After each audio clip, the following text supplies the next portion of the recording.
experience will pass. A love once felt seems to be lost. Thought comes in with this or that. The bliss makes space for feeling flat. We're holding on to at all cost.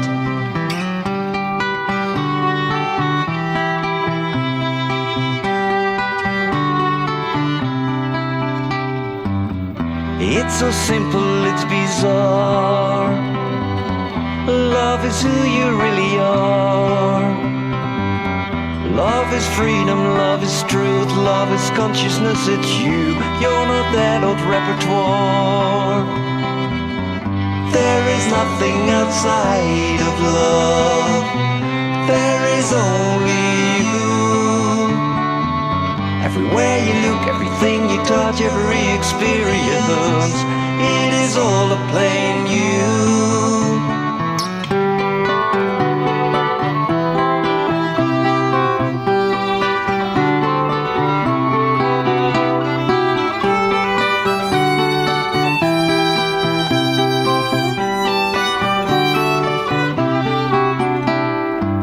There's sometimes clarity, sometimes smoke. You're sometimes rich, you're sometimes broke. You're going up, you're feeling down. It looks so great, but now you're drowned. Can't you see it's all a joke? Because there is nothing outside of love. There is only you. Everywhere you look, everything you touch, every experience, it is all a plain you. There is nothing outside of love. There is only you. Everywhere you look, everything you touch, every experience, it is all a plain you. It is all a plain you. It is just a game in you.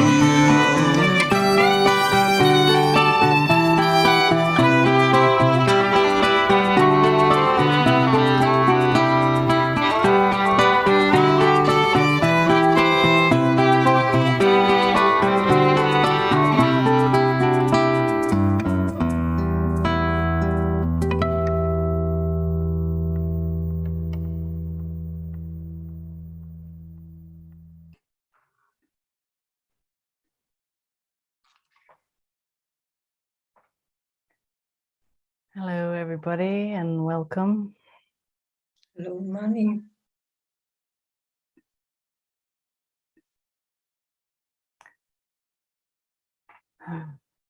It's lovely to see you all. I'm just going to take a moment to have a look at you all.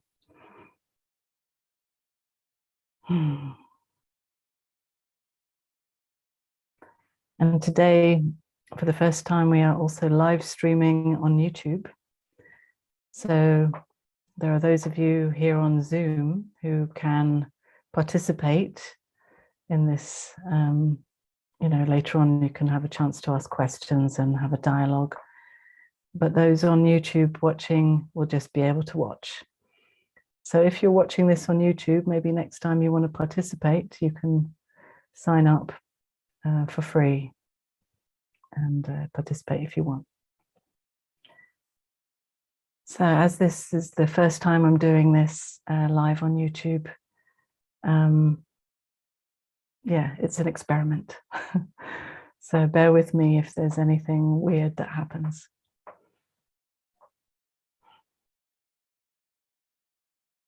And also, if you want to have a dialogue, but you're afraid that you don't want to be seen on YouTube, I've pinned my video. So I think this means that then you won't be seen. But like I said, it's an experiment. So if you're really worried about that, you can also turn your video off, or maybe you don't mind.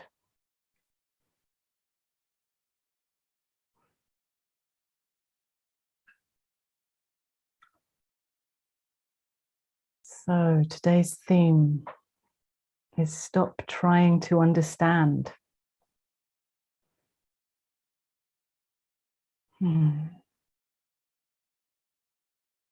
Well, let's first take a few moments to just close our eyes and feel into this body.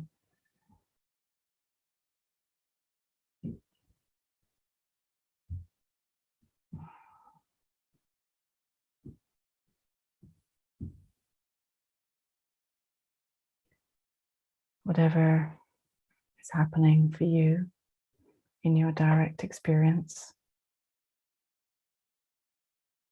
just acknowledging it, feeling it.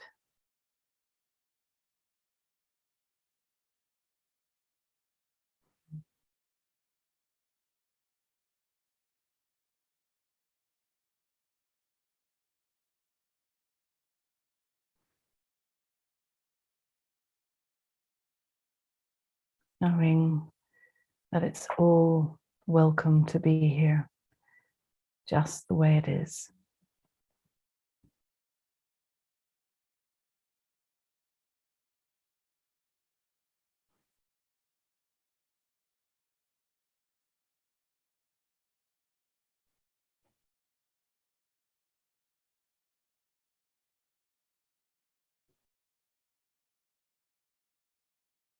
Nothing to do, nothing to get.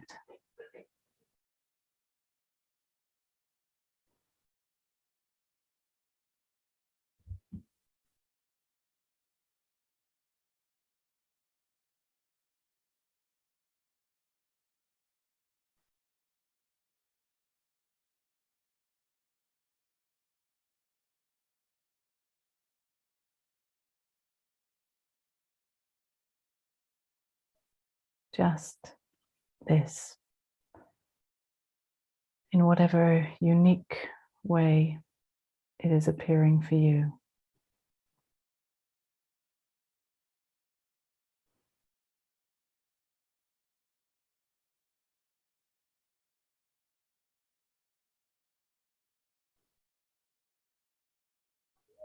Scanning this body,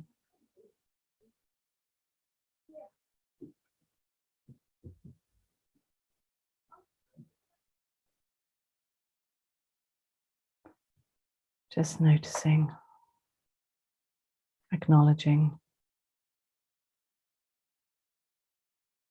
without feeding any one particular experience, or giving any one particular experience more meaning or value than anything else.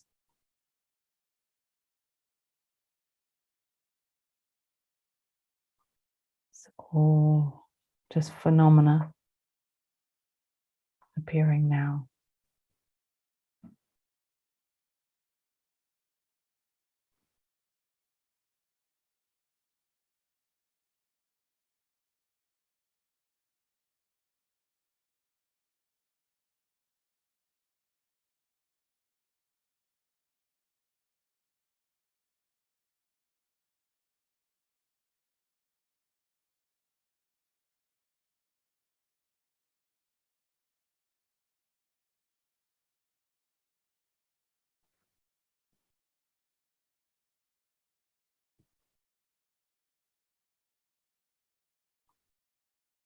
Noticing the breath just as it is.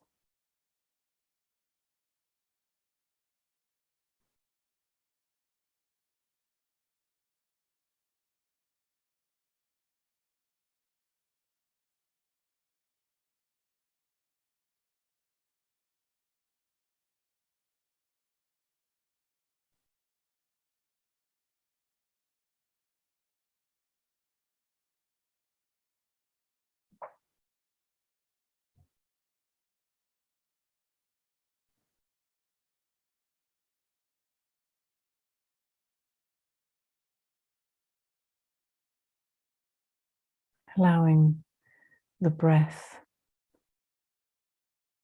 to just be as it is without any forcing, without any effort.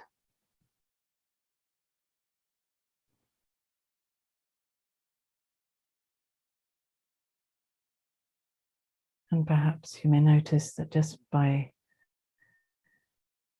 bringing the attention to the breath, that it does deepen perhaps even just a little.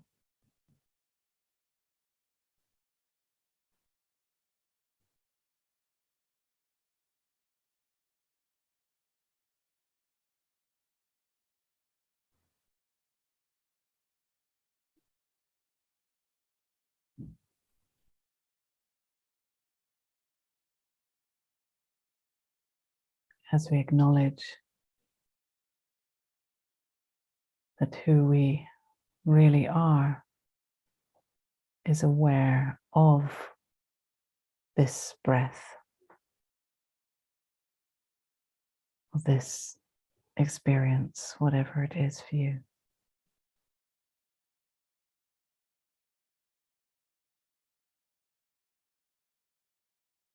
That you are always aware, no matter what is happening in this play of experience, you are aware of it.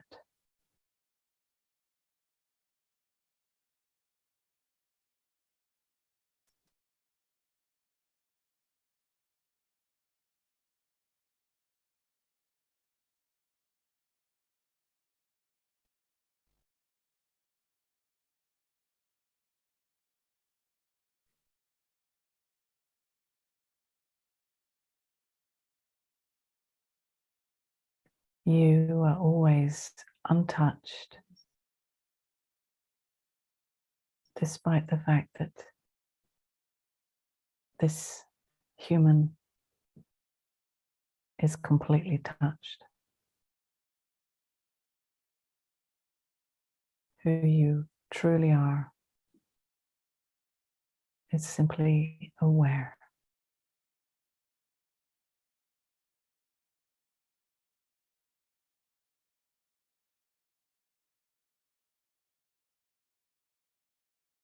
Nothing more, nothing less.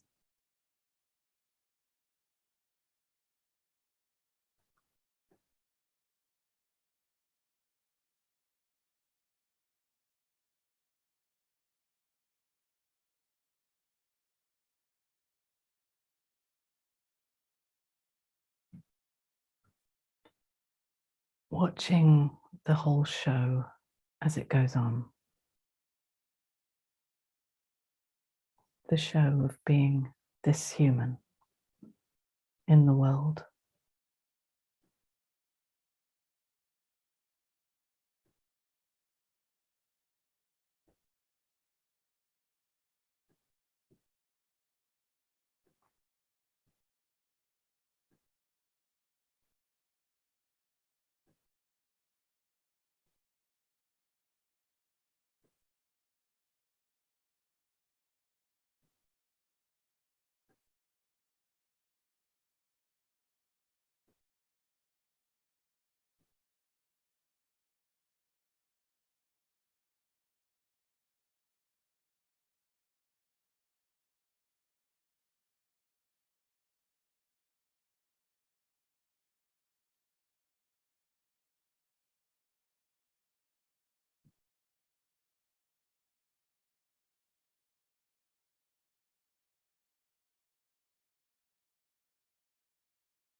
And part of this show of being a human in the world is the thinking.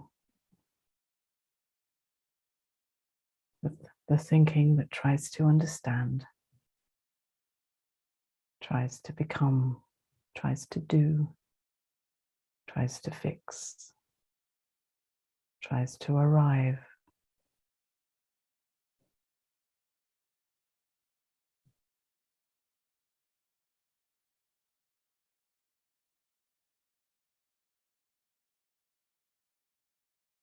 And no matter what problems the thinking seems to cause or create,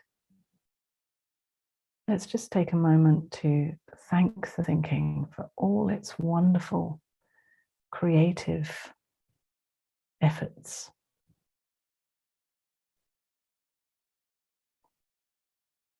It's not the enemy.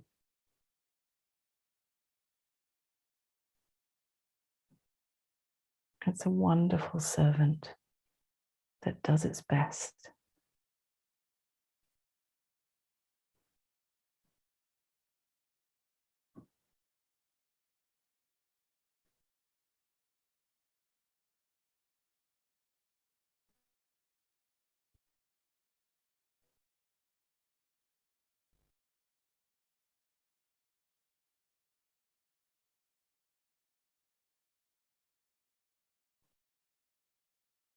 And who you are is aware of the thinking, aware of this thought or this thought.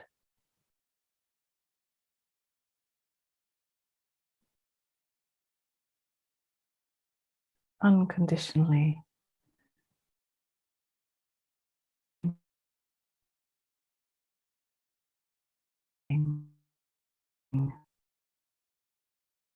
thought might arise.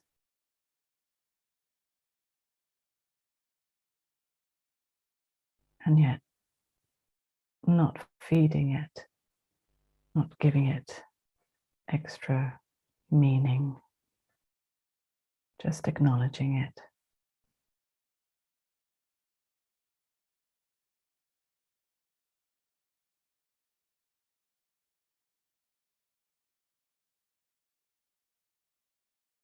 Acknowledging it as another phenomena.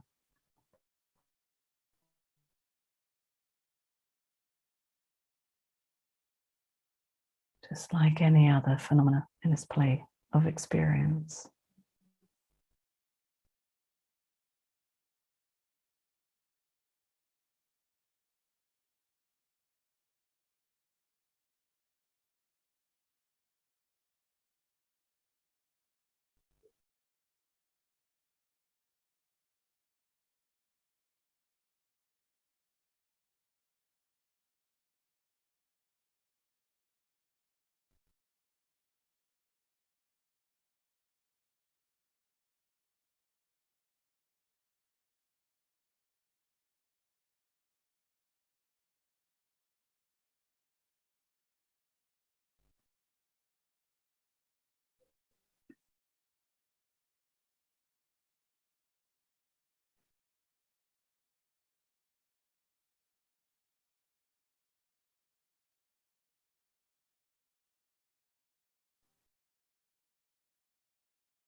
So again, focusing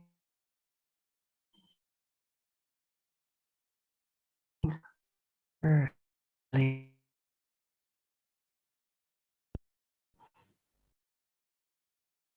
knowing that each breath is an anchor to this present moment, just this breath, here, now.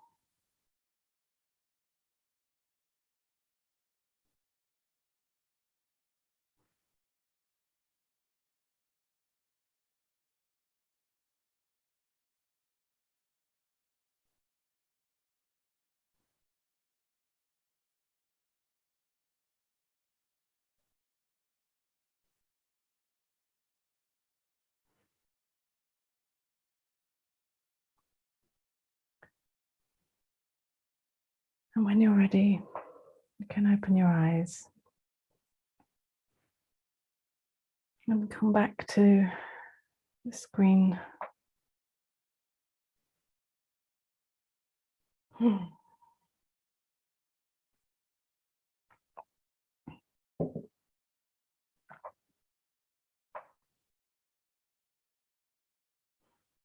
So with this theme of stop trying to understand, I feel that it is a very relevant theme for perhaps everybody, but particularly on this spiritual path, we tend to use the tool of our understanding to try to get there, whatever there we might imagine it to be.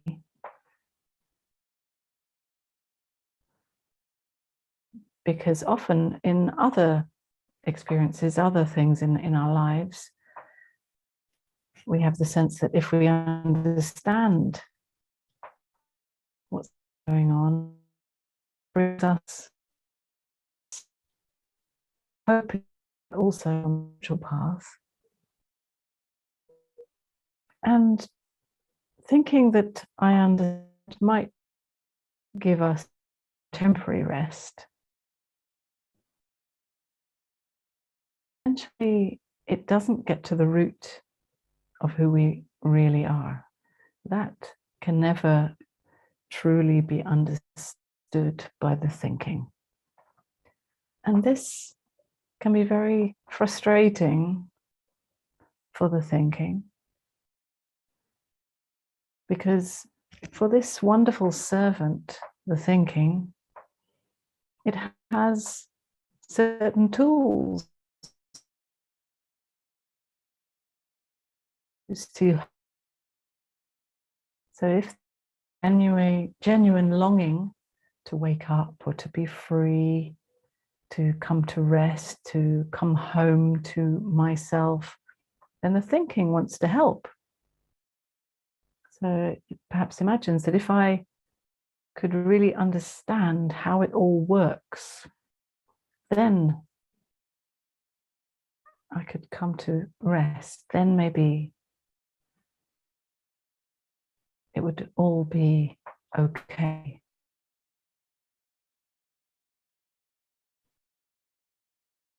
But it's limited.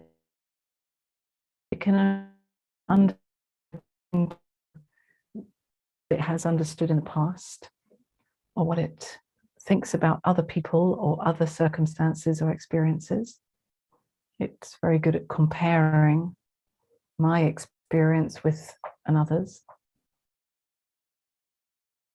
Or if I'm having a certain kind of experience and we link a certain understanding or meaning to that experience, then we can file it away and put it in a certain box, like, okay, this is what it is. Now I don't have to be thinking about that anymore. And then it tends to bring us to a certain mental understanding. We think we know. We think that we've understood something, or that we've arrived somewhere because we've put our understanding in a certain box. We've identified with it as if I am what I've understood. And then we stop there on this spiritual path. We think, okay, I've got it now. And then we close ourselves to life, to everything else, to the endless opening. It goes on. Umani, you're breaking up quite a lot. Don't know if you can be any closer to your router or anything like that. No, not really. No. Okay. So just so you know, and everyone knows, we'll carry on, but just Okay. but we can hear mostly, but I think naming it, then people perhaps can concentrate. Just Okay, thank you, Amanda. Yeah, sorry about that. I hope you hear me as much as possible. Is that how it is for everybody? Are you all struggling to hear me? Yeah. Oh, you can. Okay, get some thumbs up. Can I have some thumbs up? Okay. Oh, some down. Oh, okay. Well, but what to do? can't you connect the computer by cable instead of the Wi-Fi? Okay, I'm just going to have to mute whoever's talking. All right. Sorry, there's nothing else I could do. I thought it was good here, but we'll just go on.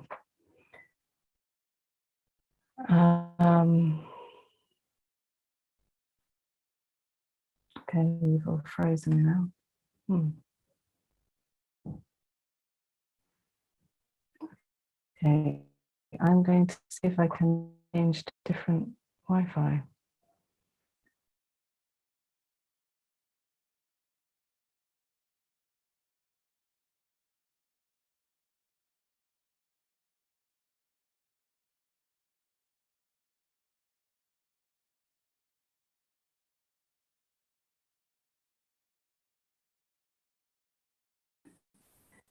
Okay, can you hear me any better now? Yes, is this better? Okay, I don't know. Let's see. Thank you for your patience. So I have no idea what I was saying.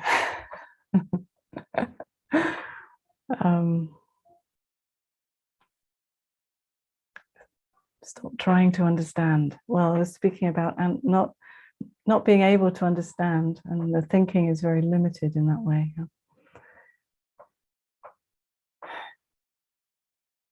That as soon as it thinks it understands something, it puts us in a certain box of, now I've got it.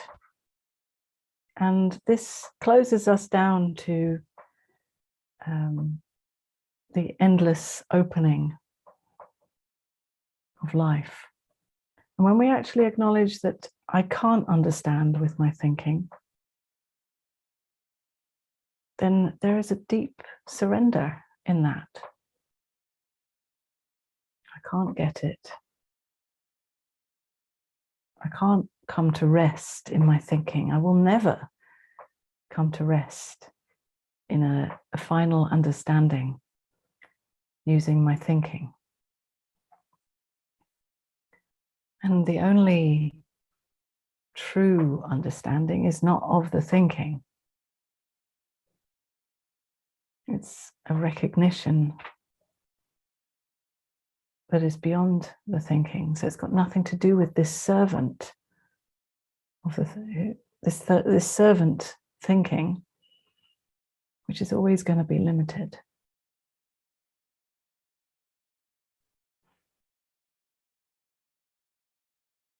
And truly acknowledging that I can never understand is a relief, in fact, because it's so much effort to try to understand and to try to fit this, the whole of life, in fact, our true nature, in a certain limited box of the thinking.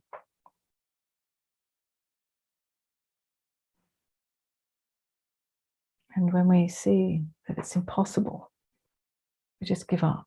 Okay, I'll never understand it. This is when the thinking bows down to the true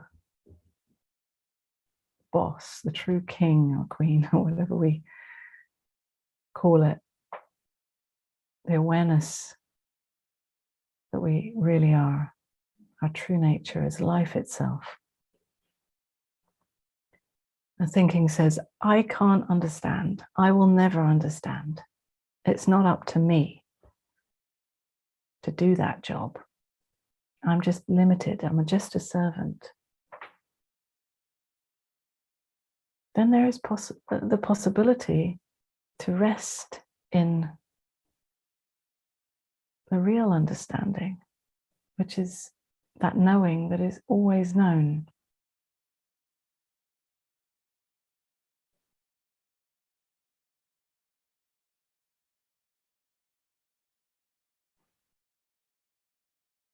But it does seem to take time for the thinking to see that it is impossible to ever understand it. So it tries and it fails, and it tries and it fails. And this trying and failing to understand, or thinking that I understand, and then realizing that's not it, and then thinking I understand again, and then realizing again that that's not it. This is part of the process of exhausting yourself, of maturing, of seeing that this can never be understood or got by the thinking. It seems that we have to go through this process of trying and failing, of trying to understand and seeing that it's impossible. We have to go through this process ourselves in our direct experience. So we can't just take on what a spiritual teacher might teach us and say, well, if I say to you, you can't understand, you can't just take that on. You have to try yourself to understand and fail so that you see for yourself that it's impossible. And this process of trying and failing can be very painful. Because as soon as we think that we've got it, we come to some rest and we have some hope that this is going to be the true rest. And then again we see, no, it's not that. And we fall into disappointment and hopelessness. And then the thinking tries again.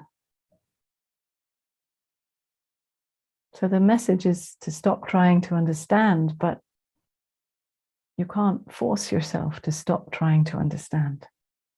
The nature of the thinking is that it does try to understand. So even if it goes on trying to understand, you can see more and more the futility of this. You can see more and more the limited nature of this way of making so much effort to get there. And then we can really start to honor and feel grateful for the thinking that is trying so hard to help. It's just limited. So we can say thank you to the thinking for trying, but you cannot understand this. No matter how hard you try and how much effort you make.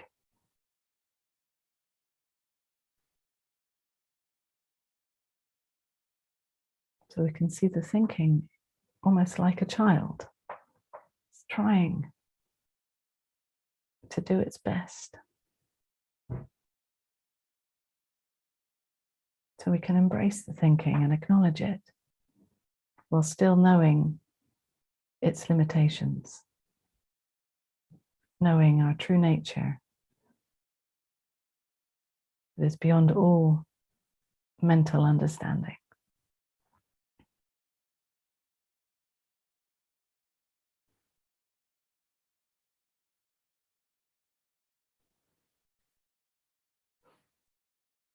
Well, I'd love to hear from you. If you'd like to ask a question or have a dialogue, you can just raise your hand.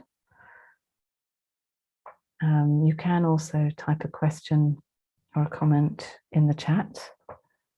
But I will give priority to those who want to have a live dialogue, and if there are questions in the chat, I will respond to them afterwards.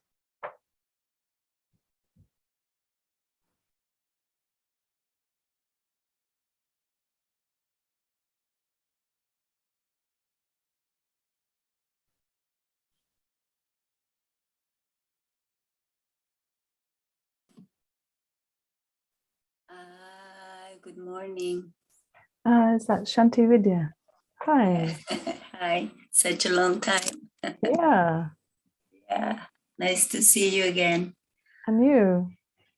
I understand what you're saying right now because I have gone through those thinking that I got it, and then again the down is kind of a wave coming up and down, and then at some point it was like no more searching, no more doing, just living. But still, even though it feels nice and there's like a peaceful plateau into that, there is this inner feeling that still there's something missing. It's like something, but I don't know if it is more the mind. So I started again, like, let's go meditate again and let's go do it again. So if you could comment on that, please. Yeah. Thank you. So right now, in your direct experience, is there something missing? No. No. So what is the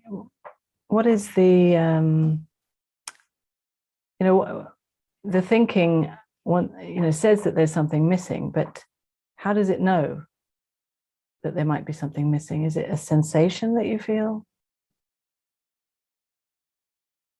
I'm not sure. I think it's more the mind that's saying that. Sorry, you think it's more what? I think it's more the mind, maybe, that is saying that because as if the mind has this story that I should be serving people, that I should be doing things, that I should. So maybe it's kind of like unconsciously I'm connecting with that, thinking, right. What is my mission? What Okay. should I be doing? And stuff like that. What's the point? Yeah. Yeah. So I think it's the mind. Yeah, well, good to acknowledge that the mind or the thinking will never be satisfied, just because just this, what's so special about this? Just sitting here, I was expecting, some fantastic experience.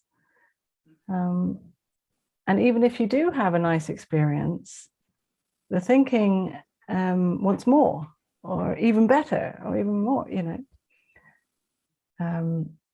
So you might notice that with the thinking that says there's something missing, I need something more, that there might also be a sensation, something, some restlessness, some agitation. Yeah. Yeah. Yeah. And yeah, go on. Yeah, like emptiness, like something. It's more like a sensation than, I don't have a word specifically, but it's a sensation. Yeah.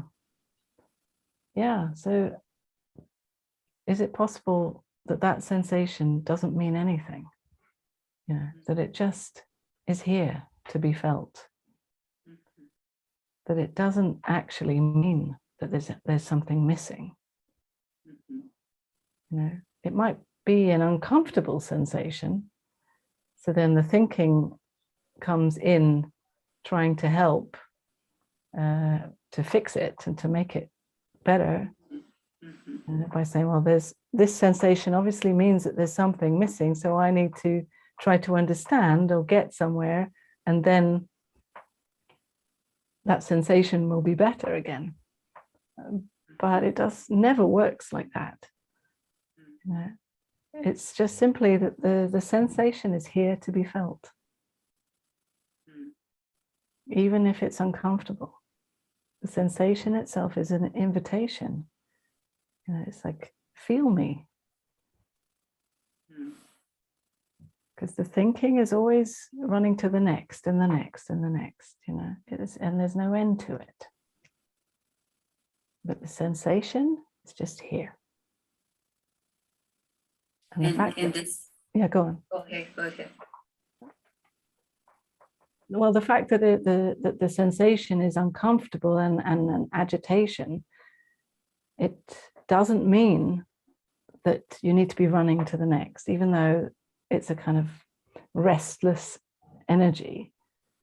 It's a restless energy that maybe, maybe the body wants to move. That could be one aspect, to move the energy, literally move the body. But it can also be that it's just here to be felt and to kind of burn up in that. There's nowhere to go but here with it. Yeah, it's more like a thirst. Like you're not that thirsty, but there's this sensation that I should be drinking more or something like that. But I see also that if I'm not focusing into that, life is okay. Yeah. And that sensation can also be a beautiful invitation to just be with yourself, right? Just to stop. Not, you said you come back to meditation, and I mean, this is, you can use this agitation or sense, whatever, this emptiness that you feel, as a gift to keep returning back to what's here. Every time you feel it, it's like, oh yeah, come back here. Okay. Oh, thank you. Yeah. What a wonderful reminder. Instead of making it like, oh, what's out there? I have to get something out there to fill the gap. No, it's just, oh yeah, here. Fall into the gap myself. Yeah, that makes sense. Yeah. Okay. Thank you so much. Thank you, and lovely to see you again. Nice to see you too.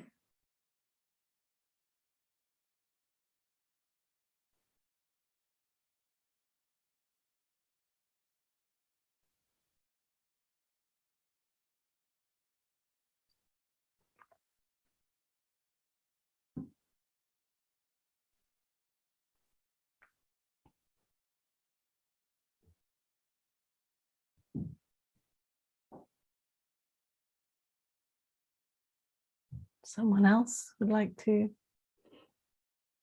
ask something, or yeah. Can I just say, I wrote something down in the chat. Yeah.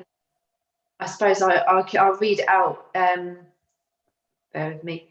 It's just I was just writing that sometimes it feels as though my mind needs to heal ego, or my ego needs more healing, so that it can use all of the knowledge and wisdom that I've used to heal, and things that I found out to help others once I'm fully awakened.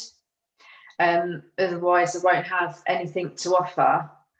Plus also still my ego is holding too much pain from the past lives, and it's like it can't just let it go without it knows what it's all about. So it's like I can't fully surrender. There's not enough healings and growing's been done. That's kind of what it feels like.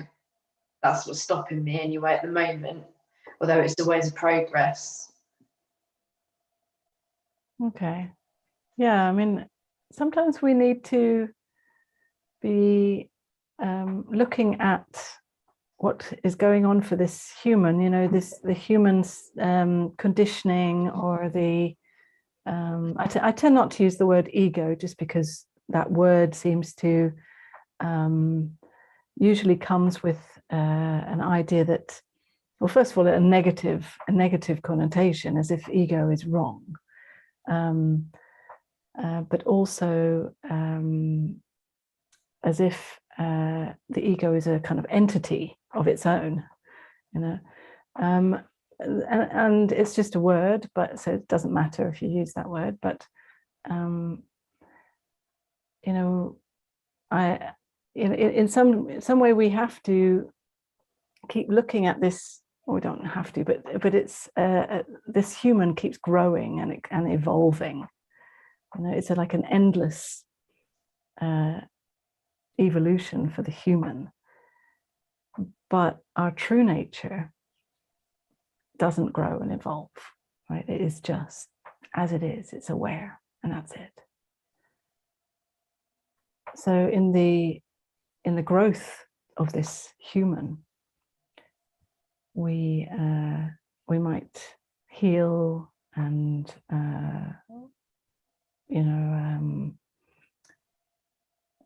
acknowledge more and more of our own deep wisdom and all kinds of other things. And that journey of growth is an endless journey. It's not that we need to come to a point where it's fully, like when the ego is fully dissolved or healed or anything. It's, you know, the way I see it is this human is always going to be a mess in some way, right? It's never going to be perfect according to our beautiful spiritual ideas.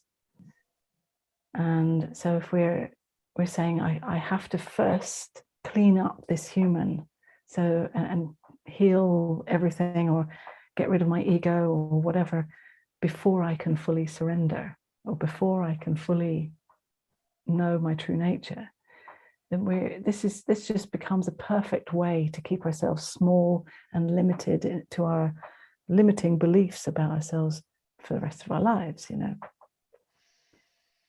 But if we can know that our true nature is absolutely healed, you know, it never has been anything but healed, you know, then this knowing, it doesn't automatically fix the human stuff. It might bring some lightness to the human stuff, but it's not like waving a magic wand. The human stuff is still there. And then it's about embracing this human, you know, acknowledging that, yeah, this human is limited.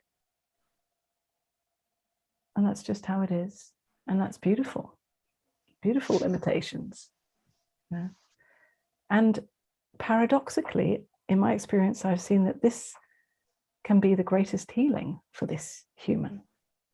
When there's no more pressure for it to be healed, no need to heal it because it's welcome to be a mess forever.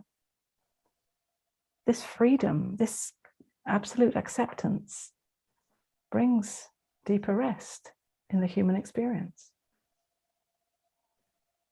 I don't know if that responded to your question. That was really helpful, thank you, because I hadn't thought about it that way before. Just that that I still will be growing, even if I am awareness and I am the aware witness, or you know, I go through the full surrender, I'm still going to grow as a human, still a human being, still going to have problems and everything, but be able to deal with it better without getting stuck. Yes, maybe. Sometime. You know, we have anyway. Perhaps, you know, we have many ideas about what my experience will be like when I'm awake, or what other people's experience is like when, you know, now that they are awake. And we, you know, all these ideas that we have about awakening or enlightenment or whatever we might call it are usually a whole load of nonsense. You know, like we just use those ideas as a way of reinforcing the idea that I'm still not there yet. You know, I'm still not healed enough. I'm still not good enough or loving enough or whatever it is. You know, and we just use it as a way to keep ourselves small. What if you are already whole, already free, already everything that you've ever longed to be or to become? What if you are already that right now? I've seen it sometimes. I've had flashes of like no thought, you know, and I've almost completely surrendered, but then sort of, yeah, it's just, I don't know, but thank you, you've helped me with that sort of closed thinking, that was the main thing that I was keeping myself gated in. Yeah. So Yeah. And even when you have a glimpse or a moment when there is no thought, those moments are beautiful moments. They're moments of recognition, you could say. But usually what happens is the thinking then makes that the goal. Like, I need to have an experience like that continuously. And again, that's just the thinking coming in, putting a concept or an understanding on it. yeah. So it's more of the same mechanism of the thinking, you know. So even those moments, they don't mean anything. Beautiful moments, and so what? They pass. Yeah. Awakening is waking up to this ordinary life. It's very down to earth. Just sitting here, feeling the gurgling in my belly, looking at this screen. You know, that's it, really. Yeah, thank you. Okay, thank you.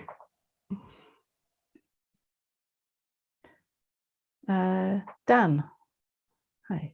Yeah, yes, hello. I found it difficult to raise my hand there, but I've done it now. You've done it. It's a long time since I saw you in Dublin many years ago. Oh, well, yeah. Yeah. Anyway, what prompted me to put up my hand was your hypothesis, if that's the right word, that we need to try in order to see the futility of trying. Something in me responds positively to that. And I feel that it kind of applies to my history. And that maybe I'm beginning, or there's an opportunity for me to try less and see the futility of it, with the benefits that you have outlined of greater freedom and lightness and relief, I think is a good word. Yeah. Well, when you've spent so long trying and, you know, failing again and again, you know, you start to see in your own experience that it can't be understood, right? There's relief in the feeling that I don't need to try anymore. Not just the futility, but the non-necessity, if you know what I'm trying to say, that it's not necessary. Yeah. It's not necessary, and yet the nature of the thinking is that it might well go on trying to understand, but the difference is that when you don't take it so seriously, that's really the key. Because as long as when the thinking comes in trying to understand, that you are really believing that this trying to understand can actually lead to rest for you, then you're on that treadmill, you know, you're chasing this future goal. But if the thinking is free to just try to understand, but you know that it's a joke, really, you know, it can never get true understanding, then it's free to just be as it is. It's its nature to try to understand. So okay, but it doesn't disturb you. You're not aligning your identity with the thinking. You're not saying, I need to try to understand and then I will come to rest. You know, you're just seeing the thinking because you are that is aware. And as that, you are aware of the thinking that is like this little mouse kind of squeaking in the corner, like, you know, trying to understand, I'm trying to understand, but so what? You know, I'm still aware. And from that, it's ridiculous that this little mouse could ever try to understand who I am. You know, I'm so beyond it. It's not, you know, it's not even a possibility. You see, you get the joke. Okay, nice to meet you again. And you. Okay, thank you. Bye-bye.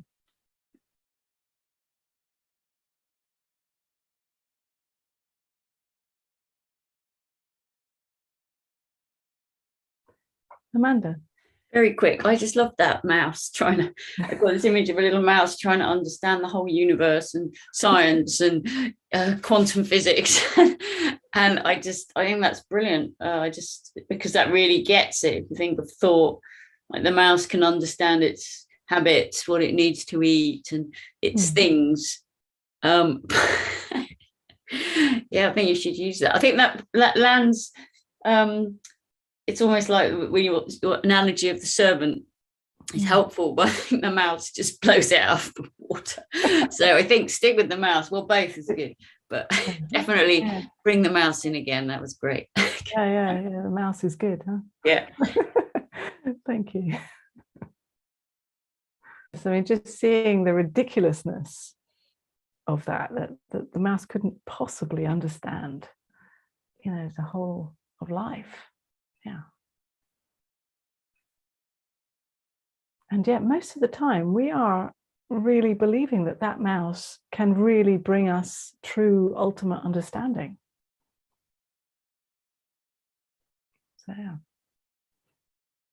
I have to just say one more thing. I was listening to this talk the other day, and they was talking about the nature and how that they found out that there's no actual kind of order. And everyone think, you know, so many things we think we know, oh, like nature has an order, and there's and all these things about time and reality. And this guy was basically just saying, you know, scientists don't even agree. There's no such thing as maths. And yet, I mean, there is maths, but there's no specific maths. But it's just interesting how we think, oh, we've got it now. Yeah. And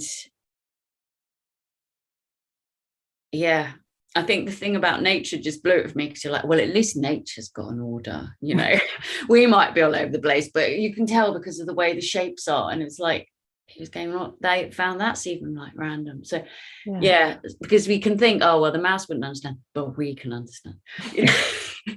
So anyway, just okay, thank you. Yeah, thank you. Yeah, there's a beauty in not understanding and just falling back into that. Yeah, the surrender.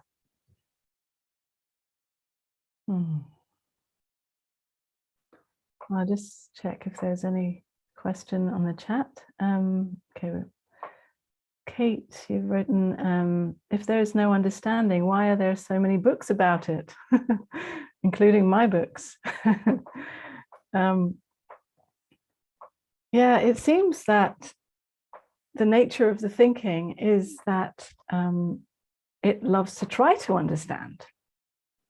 You know, so although so many books are, first of all, the thinking trying to understand it and putting it down into these books, but also even when it's recognized that it can't be understood, there can be a love of expressing, you know, expressing the truth of who we are, and expressing even the path, the pathless path, going nowhere. And this love of expressing just pours into all these books, and the thinking can hear that as like, this is, if I can just understand what they're saying, then I'll get it.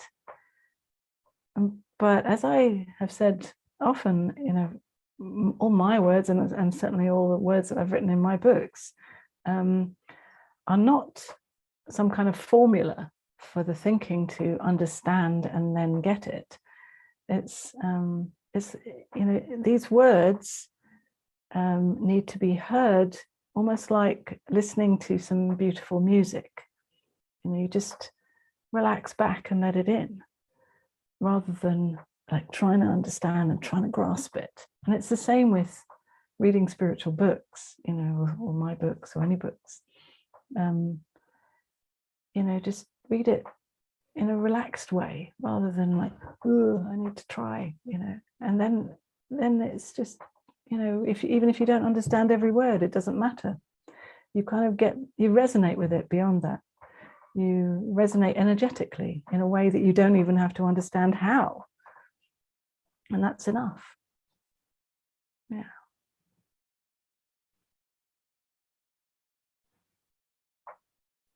Okay.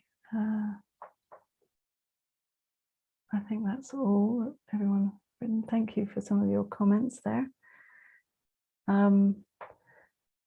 Okay, well, I think we'll stop there for today. And just to let you know that, well, first of all, to thank those of you who have made donations, because this is a free webinar. And if you still want to make a donation, you still can.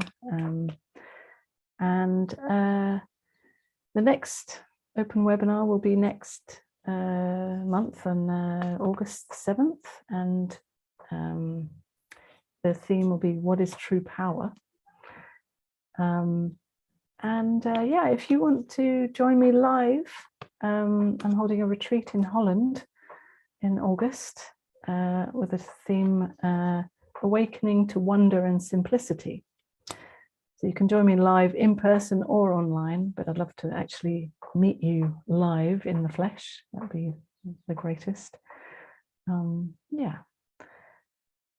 And yeah, so thank you very much, everybody. It was a real pleasure. Yeah, thank you. See you next time. Lots of love. Bye.